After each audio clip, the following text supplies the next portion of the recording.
sera égal à n facteur de n plus 1. Donc on a tout simplement n moins 1 plus 3 qui va nous donner tout simplement n plus 2, le tout sur 6. Alors, qu'est-ce que nous constatons? Nous constatons exactement que notre expression p de n plus 1 est parfaitement identique à celle que nous avions prévue auparavant. Alors, on peut affirmer sans se tromper que p de n plus 1 est vrai. On en déduit, alors, on en déduit que p de n est vrai. P de n est vrai. Alors, voilà la fin de la résolution de notre premier exercice. Je vous remercie. Avec le second exercice. Donc, il dit quoi? Démontrer par récurrence que pour tout entier naturel n supérieur ou égal à 1 et pour tout x différent de k pi, on a la somme k allant de 1 à n de cosinus 2k moins 1 facteur de x est égale à cos nx multiplié par sinus de nx sur sinus de x. Alors, on va écrire tout simplement solution. Solution. Et nous allons tout simplement désigner notre proposition. Donc, par q de n.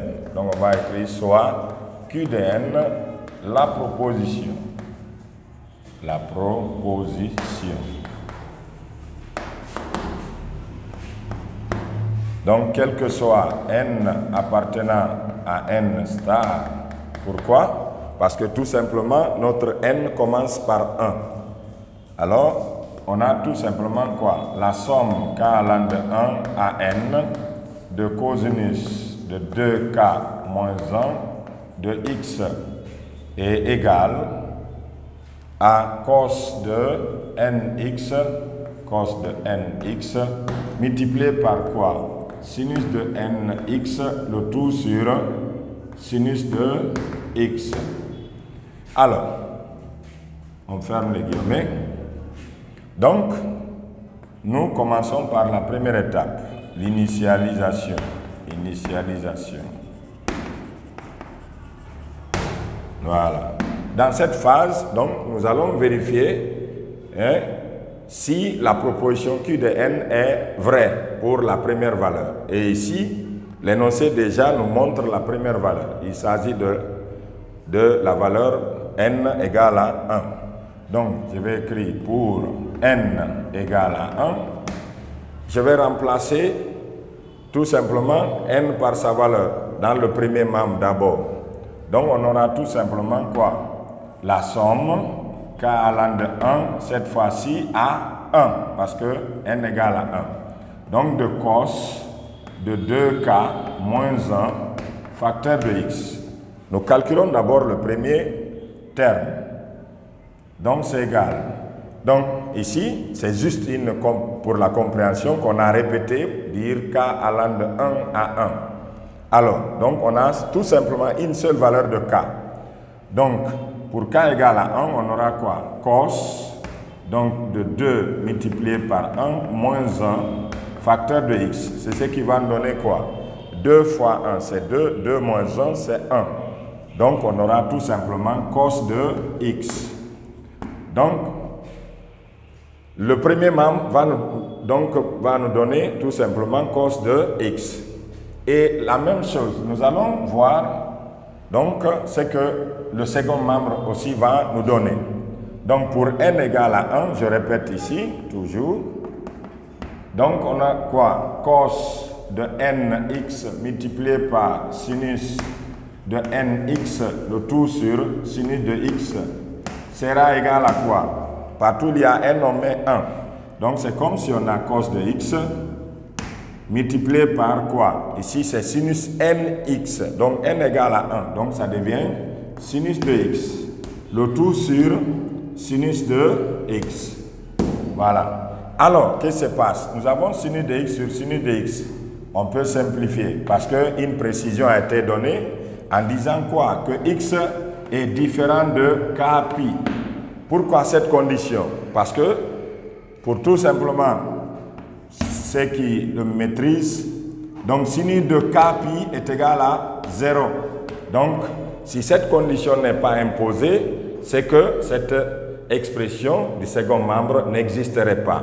Donc, c'est la condition pour laquelle donc, on a imposé cette condition. Alors, en simplifiant sinus de x sur sinus de x, ici, on va tout simplement avoir quoi alors? Cos de x. Alors, nous constatons quoi? Que le premier membre donne cos de x et le second membre donne cos de x. Alors, cos de x égale à cos de x. C'est ce qui signifie que Q de 1 est vrai. Voilà. Cela signifie quoi? Que notre proposition Q de n est vraie pour la première valeur. Alors, nous passons à la seconde phase. Donc, hérédité. Alors, dans cette phase, on s'est déjà habitué. Donc, nous supposons que Q de n est vrai. Est vrai pour n supérieur ou égal à 1. Et démontrons que Q de n plus 1 l'est aussi. On veut dire par là que Q de n plus 1 est aussi vrai. C'est-à-dire, voilà, dans cette étape, on veut juste préparer l'esprit de nos élèves pour qu'ils sachent à quelle expression devons-nous aboutir pour affirmer que Q de n plus 1 est vrai. Donc, si Q de n plus 1 est vrai, voici l'expression que nous devons obtenir à la fin du raisonnement. Donc, ici, nous avons tout simplement cos de nx multiplié par sinus de nx sur sinus de x. Alors, partout il y a n, donc on va mettre n plus 1. Alors, on aura tout simplement cos de n plus 1 de x multiplié par sinus de n plus 1 x, le tout sur sinus de x. Alors, pour y arriver, qu'est-ce qu'on fait? Donc, on reprend ici. Q de n plus 1 sera égal à la somme k allant de 1 à n plus 1, cette fois-ci. Voilà, auparavant, on était donc n prenait ses valeurs de 1 à n. Cette fois-ci, on va de 1 à n plus 1. Alors, de cos de 2k moins 1, facteur de x. Alors, ce sera égal, tout simplement, à la somme. On s'est un peu habitué à cela. Donc, au lieu d'aller de 1 à n plus 1, nous allons d'abord de 1 alors à n, puis nous prenons la dernière valeur de k, qui est n plus 1. Donc, on aura la somme k allant de 1 à n de cos de 2k moins 1, facteur de x, plus maintenant la dernière valeur de k, qui est n plus 1. Donc, partout il y a k dans l'expression là, nous allons remplacer par n plus 1. Donc, on aura cos, je vais mettre crochet, donc 2 facteurs de n plus 1 moins 1. Maintenant, crochet, facteur de x est égal à la somme k allant de 1 à n de cos 2k moins 1, facteur de x plus cos de 2 facteur de n plus 1 moins 1 facteur de x. Donc, c'est égal à la somme k allant de 1 à n, donc de cos 2k moins 1 de x, plus, et là on constate quoi? On aura 2 facteurs de n plus 1, quand on multiplie, on aura 2n plus 2 moins 1. Donc c'est ce qui nous donnera tout simplement cos de 2n plus 1.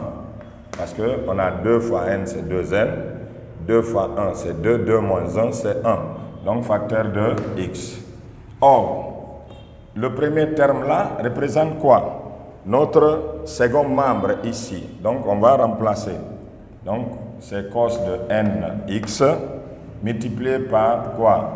Sinus de nx, le tout sur sinus de x, plus cos de 2n plus 1, facteur de x. Alors, qu'est-ce qu'on va faire? On va essayer de réduire les deux termes au même dénominateur. Déjà, ce terme-là a son dénominateur sinus de x. Donc, il reste tout simplement ce terme-là. Alors, comme vous le savez, donc, lorsque j'ai A sur B plus C, alors c'est égal à A plus B fois C, le tout sur B.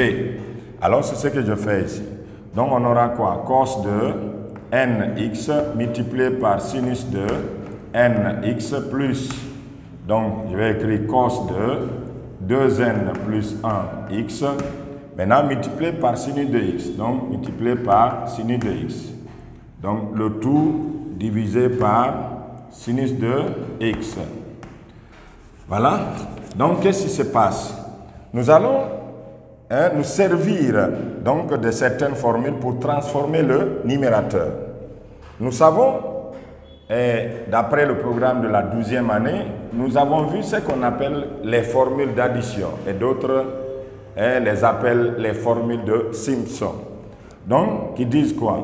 Si nous avons sinus de A plus B, alors c'est égal à quoi? À sinus de A cos de B plus cos de A sinus de B. Voilà.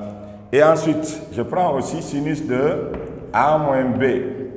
Alors, ce sera égal à quoi? À sinus de A cos de B plus et moins cette fois-ci cos de A sin de B. Alors, regardez ces deux formules. Je vais noter ici la première, ici c'est la seconde. Nous allons essayer de faire la somme de ces deux formules, membre à membre. Donc, j'aurai quoi? Sinus de A plus B. Donc, au lieu de faire la somme, voilà, comme ici on a cos de nx, sinus de nx, on a besoin donc de cette partie. Au lieu de faire la somme, on va faire tout simplement la différence. C'est que 1 moins 2. Donc, nous aurons non seulement ce qui est là, mais la seconde équation, lorsqu'elle est multipliée par moins, le signe moins là va se multiplier avec moins. On aura 2 cos de A sin de B, tandis qu'on aura par là sinus de A cos de B moins sinus de A cos de B. Donc, il va donc s'annuler. Donc, on aura sinus de A plus B moins sinus de A moins B sera égal à quoi? À 2 cos de A sinus de B. Alors, à partir de là, on peut tirer cette expression. Donc, on peut écrire quoi? Cos de A sinus de B sera égal.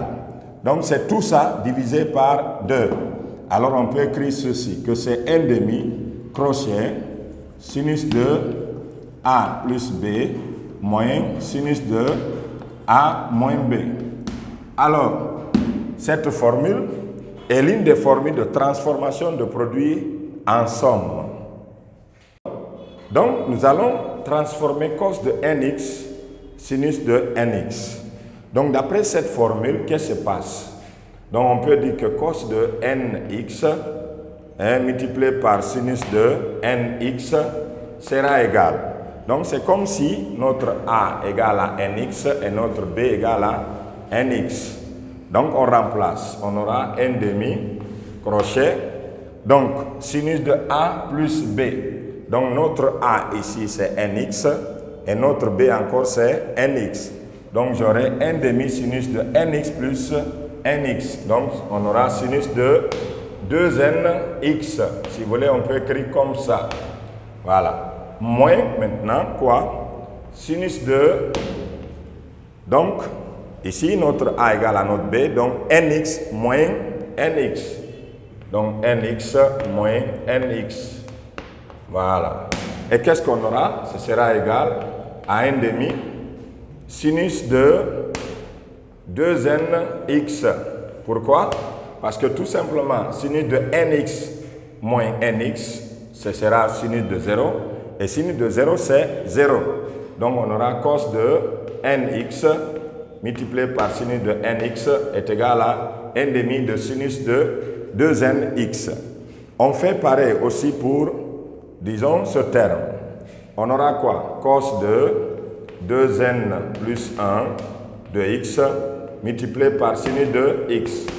Donc notre A, c'est 2n plus 1 facteur de x et notre B, c'est x. Alors on aura un demi, crochet. Alors je fais les petits détails cette fois-ci, A plus B. Notre A ici c'est quoi? C'est 2n plus 1 facteur de x. Et notre B c'est x. Donc je peux faire une petite factorisation. Je peux dire que c'est 2n plus 1. Le coefficient de x ici c'est 1. Plus encore 1 facteur de x. C'est ce qui va me donner quoi? 2n plus 2. Le tout facteur de x. On peut encore écrire quoi? Que c'est égal à 2 facteur de n plus 1 facteur de x. Donc on aura ici sinus de 2 facteurs de n plus 1 x. Maintenant moins.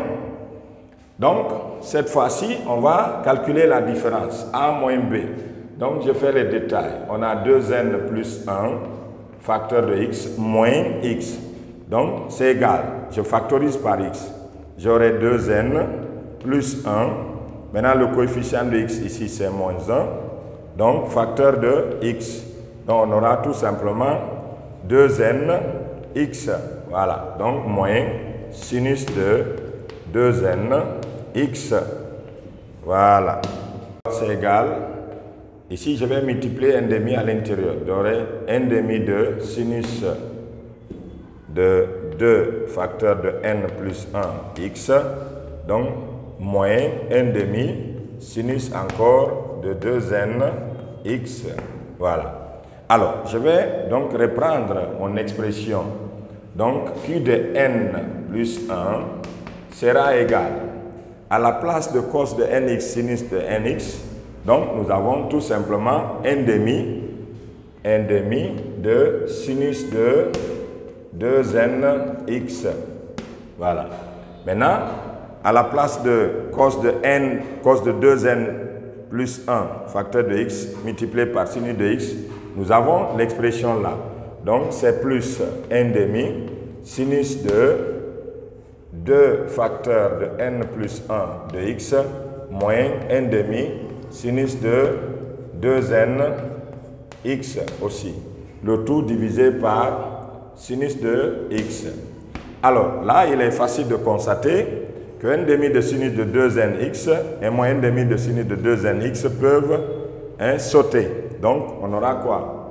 Q de n plus 1 sera égal à quoi? Donc, il va nous rester tout simplement 1 demi donc de sinus de 2 facteurs de n plus 1 facteur de x. Le tout divisé par sinus de x. Nous avons tout simplement q de n plus 1 est égal à 1 demi sinus de 2 facteurs de n plus 1 facteur de x, le tout sur sinus de x. Qu'est-ce qu'on va faire? On va encore transformer donc l'expression qui est au numérateur. Voilà. Donc en se servant encore d'une formule, on sait que sinus de a plus b est égal à quoi? À sin a cos b plus cos a sin b. Voilà, sinus de b. Alors, je constate quoi? Ici, j'ai 2 facteurs de n plus 1. Cela signifie qu'on a n plus 1 deux fois. Donc, dans cette formule, on peut poser quoi? Posons tout simplement a égale à b est égal à n plus 1. Donc, on aura quoi? On aura tout simplement sinus de, donc n plus 1 plus n plus 1. Donc, pour aller vite, on aura tout simplement sinus de 2n plus 2. Donc, de x. Donc, sera de x. Donc, égal à quoi? À sinus, comme on l'avait dit. Donc, ici, c'est n plus 1, x. Donc, je vais écrire n plus 1, tout simplement x. Maintenant, cos encore de quoi? De n plus 1, x. Mais qu'est-ce qui se passe? Si vous remarquez, ça, c'est juste le premier terme là. Au second terme, on va encore avoir la même chose. Seulement, il y a une inversion d'ordre. Mais comme le produit est commutatif, voilà pourquoi donc ce terme-là va se répéter. Donc, si vous voulez, on va détailler toujours, j'ajoute cos de n plus 1x, sinus de n plus 1x. Mais vous constatez quoi? Comme la multiplication est commutative, lorsque j'intervertis l'ordre ici, alors j'aurai 2 fois. Alors on aura quoi? Sinus de 2n plus 2 facteur de x, on peut mettre 2 en facteur. 2 facteurs de n plus 1 de x sera égal à quoi? À 2 fois sinus de n plus 1 x cos de n plus 1 x. Voilà. Alors, à la place donc de sinus de 2 facteurs de n plus 1 x, donc on va remplacer l'expression là, parce qu'on vient de démontrer comment elle est obtenue. Donc on aura quoi? Q de n plus 1 sera égal. Nous avons ici n demi au numérateur, multiplié maintenant par 2 sinus de quoi? De n plus 1 x cos de n plus 1 x, le tout sur sinus de x. Alors, on constate quoi? N demi de 2, c'est tout simplement 1. C'est 2 sur 2, c'est 1. Donc, au numérateur, nous avons sinus de n plus 1x, cosinus de n plus 1x. Donc, on peut écrire quoi? Q de n plus 1 sera égal. Alors, ici, je peux détacher. Je peux écrire que c'est sinus de n plus 1x multiplié par, donc, et cos de n plus 1x. Le tout sur sinus de x. Donc, on aura Q de n plus 1 sera égal. Mais nous remarquons que ça commence par cos de nx. Donc, ici, j'avais tout simplement commencé par sinus de n plus 1x. Donc, qu'est-ce qui se passe? On peut intervertir parce que la multiplication, elle est commutative. En remarquant quoi?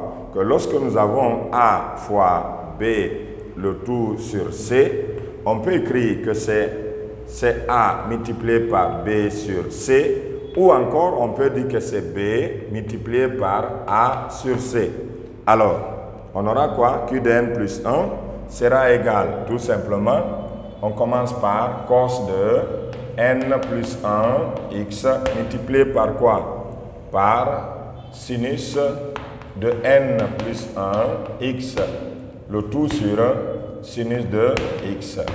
Alors, si on observe bien, voilà l'expression à laquelle nous nous attendions pour affirmer que Q de n plus 1 est vrai. Donc, on peut affirmer quoi? D'où Q de n plus 1 est vrai. Est vrai. On en déduit que Q de n est vrai.